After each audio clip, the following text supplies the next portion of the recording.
happening Sunday right here at the arena. It will be the Air Force taking on the Philippine Navy. And at our 4 p.m. game, it will be the Army taking on the Water Dragons of Maynila. Man Panganiban is the third member of our group, and she joins us right now. Man. Maraming salamat, Noel. Punta muna tayo sa Lady Stags of the San Sebastian College. Ngayon, according to Coach Roger, mas concerned siya sa pag-develop ng team fluidity at chemistry. And that is going to be very useful, lalo na pag pumasok sila sa final. Okay daw kung makuha din nung setter nila, si Ruby De Leon, yung mga sets ng bawat player. And although alam niya mga veterans yung players niya on the court, he respects the fact that they need time to adjust. Now I got to talk with Lauren Ford. She seems very happy to be a part of the squad. She said it's a different brand of volleyball here in the Philippines, and she's enjoying how competitive we are. And on a side note, she's 27 years old, and she stands 6'2". But I tell you, standing next to her, she seems very, very, very tall, guys. Sanay ka na. Gano'n kalaki ba yung Parks? 6'2" din yan, di ba? Hindi, more than. More than?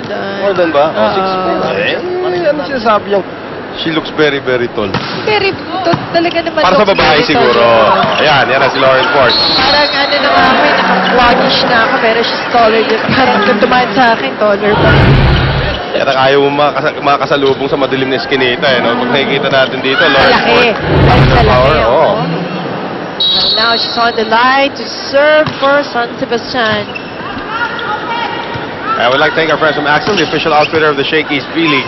Ateneo up by 1 at this point. Here's Benito. And she will go wide.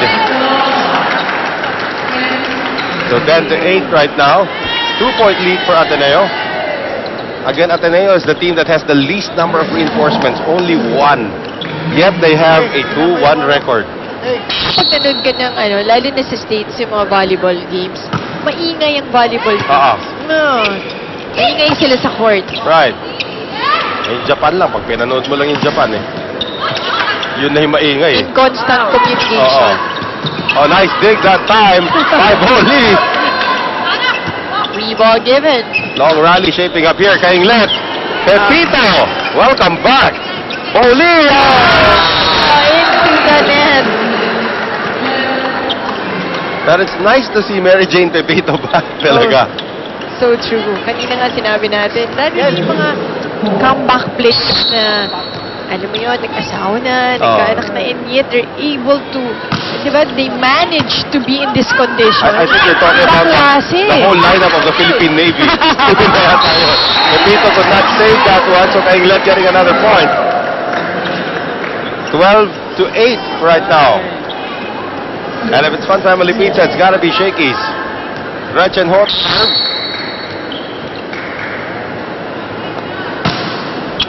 Pepito. Gustilo. Benito. That just goes long. I'm not used to hearing Roger Gorayev talk in English. Of course, you want to also introducing word in the conversation in the huddle. Bakit na nato si Pauli? Hindi naman siya nag-i-English. Nag-i-English. Nagtatagalog ka Nagtatagalog, hindi. Tapos pagkakausapin si Pauli, doon na lang siya mag-i-English. Patlongon. Now, of course, for Ateneo, di ba? Nakakapanibago, nakapula ito si Jill Gustilo, I swear. But it's nice to see her back also. Benito. You're used to seeing her in dark blue. Kainglet over everybody. De Leon with a great dig. Foley gets it across. Valdez. Ferrer attacking. Benito red. And Benito. Benito with no blocker. Nagkagulo rin Ateneo that time. As we take a look at it again, that's a great setup there by Ruby De Leon. Actually, meron late lang. Siyempre rin. Well, that's not enough. Yes. 13-9, 4-point lead for Ateneo. Nice serve by Joy Benito. So 13-10. Yun yung mga serve na magtataka ka kung paano nangyari. Akala mo hindi napapasok. Very sharp, close to the net. That one is also close to the net and actually hit the net. Kainglet. There, it didn't cross. Akala ko natapos ni Doria yun, but now... as San Sebastian closing in, took 2 points down. So 13-11. Benito. Hervasio. Ferrer. Kainglet. Blocked there by Doria. One more time around. And this time, still Kainglet will get it through. And look at how she adjusted. I'm talking about Kainglet.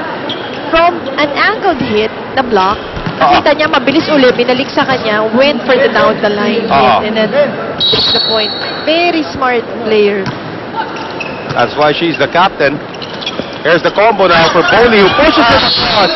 And then Lazaro has got a few floor burns for her effort. Late for the coverage. And then Lazaro.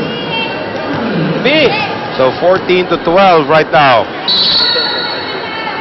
Jill Gustilo, the former serve specialist of Adamson. Naging setter. Actually, spiker muna. Backup setter siya rito sa team actually ngayon. Ferrer goes to the back for Kainglet. Pepito read that well. The combo for Boli. Combination by Boli, letting it pass through Jem Ferrer. Yep. And Jeng Boli, one of the leading scorers probably in the history already of Shakey's B-League. Kung you calculate all her points if she started playing here, she's probably one of the all-time leaders already in scoring. Up there with Mary Jean Valse. Yes.